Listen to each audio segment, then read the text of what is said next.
投資家の皆さん、こんにちは。空飛ぶ投資家クラウドです。今回も深淵なる投資の世界を覗いてみましょう。ということでですね、今回のテーマは、チャートと脳についてお伝えしていきたいと思います。で、この動画をですね、最後まで見ると、チャートの見方が変わると思いますので、ぜひ最後までご覧ください。はい、このチャンネルではですね、投資全般に関わる知識を発信する、投資教育チャンネルとなっておりますのでね、個人投資家が集まって知識を共有すれば、世界を変えられる存在になるのではというですね、野望を持って、はい、世界で通用するような日本の個人投資家集団を目指して活動しています。もしよかったらチャンネル登録していただけたら幸いです。こちらで、まず一番最初にですね、お知らせという形でですね、こういうバーチャルコミュニティを始めましたので、主にですね、毎週土曜日、日曜日の21時からですね、メンバーがこうやってどんどん集まってきてですね、株のことだったり、オプショントレードのことだったり、もちろん為替、FX のことだったり、いろんな、もちろん投資の話に限らずですね、子供のことだったりね、いろいろ雑談したりする場をね、作りましたので、もしよろしかったら、LINE 登録していただければね、招待 URL 届きますので、そこからぜひご参加ください。もちろん完全無料ですし、手法も公開してます。ここにね、黒いちょっとね、画像が貼ってあるんですけど、ここら辺をこうタップしていただくとね、全部私の過去のセミナーとかね、無料で見れますからね。はい。まずこのセミナーとかをね、見る前にこちらでちょっと登録とね、メールアドレスの入力だけしていただくと、こっちは見れるようになりますのでね、ぜひ興味ある方は参加していただければなと思います。はい。で、早速本題なんですけども、チャートとノート。いうことでですね、ズバリ、こちらチャートありますよね。ポンド円の1時間足なんですけども、この後、今ここにありますね。この後、チャートはどうなるでしょうか。はい、ちょっと考えていただきたいですね。はい、実はですね、チャート、投資全般にも言えることなんですけども、投資をする上はですね、論理的思考力と論理の飛躍。これね、一見相反する、矛盾するじゃないかって思われると思うんですけども、どちらも必要なんですよね。論理的思考と論理の飛躍がどちらも必要になります。これをですね、できるだけわかりやすく面白くですね、お伝えしていきたいと思います。はい、早速ですが、こちらに写真がありますね。どっか場所ですね。これは空港かな。はい、外国のね、どっかの場所で男性が立って何かしてますね。はい、この男性は何をしているでしょう。さあ、考えてみてください。どっか、海外ですね。海外のショッピングモールかな。ちょっとわかんないですけどね。空港かな。空港かなんかで男性が立って何かしてますね。はい、この男性は何をしているでしょうか。はい。ほとんどの方がですね、こう考えたいんじゃないですかね。タクシーを拾っていると。はい。実は、これはですね、生活を送る上では正解なんです。日常生活。はい。ほとんどの方がね、この男性はタクシー拾ってんでしょって多分答えると思います。タクシーを拾ってる日常生活を送る上では全く問題ありません。正解ですのでね。ただです。はい。チャートを見る上では不正解なんですね。これについてちょっとお伝えしていこうと思います。はい、タクシーを拾っているっていうのは日常生活では全く問題ありませんよ。ピンポン、大正解でございますが、チャートを見る上ではちょっと注意しなきゃいけないんですね。タクシーを拾ってるっていうのは不正解になってしまいます。これについて細かくね、お伝えしていこうと思うんですが、まずこの男性は何しているでしょうという問いに対してですね、はい、タクシーを拾っているって答えましたよね。実はここですね、論理の飛躍があるわけです。この論理の飛躍というのはですね、いわゆる人間の、特性であってですね、日常生活や経験知識から、考えられるようになるものになるんですけども、人間の素晴らしい能力ですね。はい、コンピューターにはできません。コンピューターは一個一個ね、こう考えていくことしかできませんので、はい、この論理の飛躍っていうのは人間の良くも悪くもいいところになるんですよね。で、人間じゃなくて実際コンピューターがですよ、今ちょっと詳しいことは分かりませんけども、 AI とかがね、画像認識とかしてでいろいろ多分考えると思うんですけど、コンピューターであればスーツを着た男性が、はい、左手を上げているって答えるんじゃないですか。もっとさらに言うのであれば、この男性は何をしてるでしょうという質問に対して、どこどこに立っていて、はい、スーツを着た男性、ネクタイもしてる男性が、左手を上げている。で、右手には、キャリーバッグを引いて持っているというふうに答えるはずです。ただ、一方で人間はタクシーを拾ってるって答えるわけですよね。はい。チャートを見る上では、この考え方が大事です。この考え方、スーツを着た男性が左手を上げているっていう事実を述べることなんですよね。こう、チャートを見る上ではこの考え方をまずちょっと大切にしないといけません。はい。で、この実際ですよ、タクシーを拾っているって答えましたよね、皆さん。で、じゃあこのタクシーを拾っているって確実に言えるタイミングっていうのはどうなった時でしょうか？言えます？はい。タクシーを拾っているって確実に言えるのはどのタイミングか。はい。おそらくね、ほとんどの方がわかると思いますが、実際にですよ、男性の目の前に、遠くからこうね、タクシーが来て、実際男性の目の前にタクシーが止まった時に、あ、この男性はタクシーを拾ってたんだなってわかるわけじゃないですか。そうですよね。はい。じゃあ、タクシーが止まるってことは、タクシーが止まる前に何かわかることがあるはずですよね。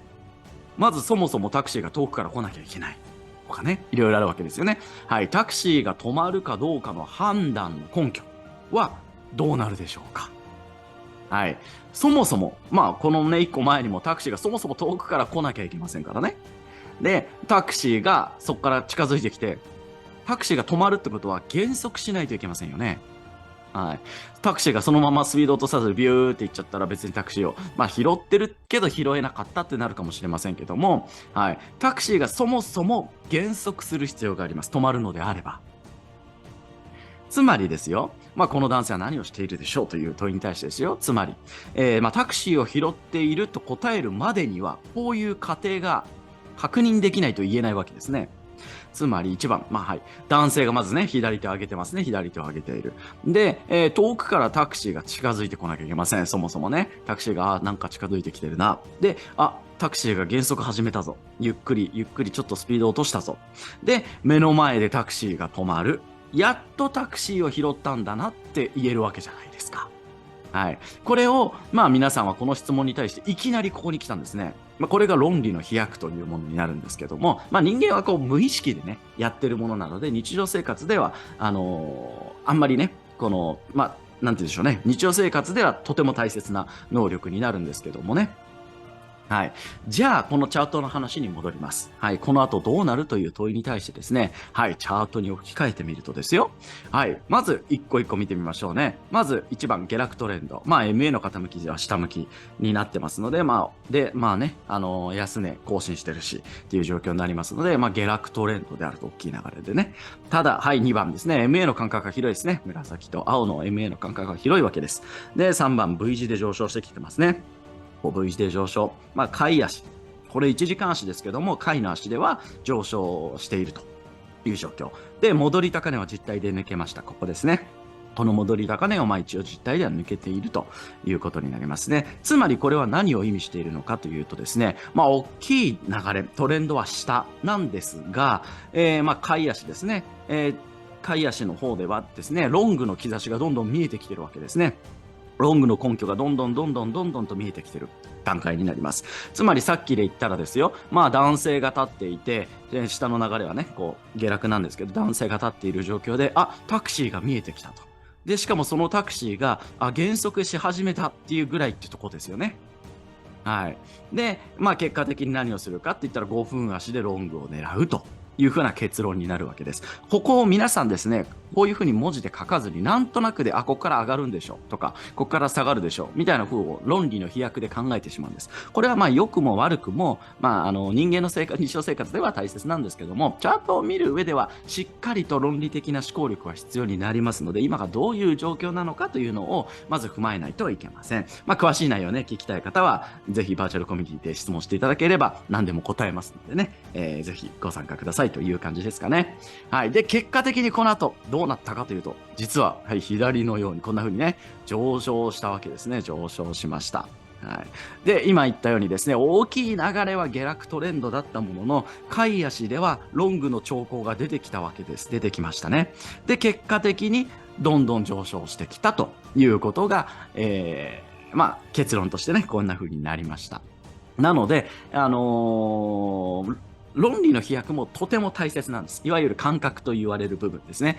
これ上に行きそう、これ下に行きそうとかっていうのは、最終的にはめちゃくちゃ大事なんですけども、まずその前に、論理的思考力、チャートからですね、いっぱい読み取れることがありますので、まずチャートから読み取って今がどういう状況なのかを考えてから、チャートからヒントをいっぱい汲み取って、そこから自分で論理的判断をできるようにしていただけたら、一番ね、上達するかと思いますので、はい、ぜひやってみてください。で、まとめとしましてですね、チャートから得られるヒントを見逃すなということですね。はい。で、チャートは本当にですね、いろんなことを示してくれてます。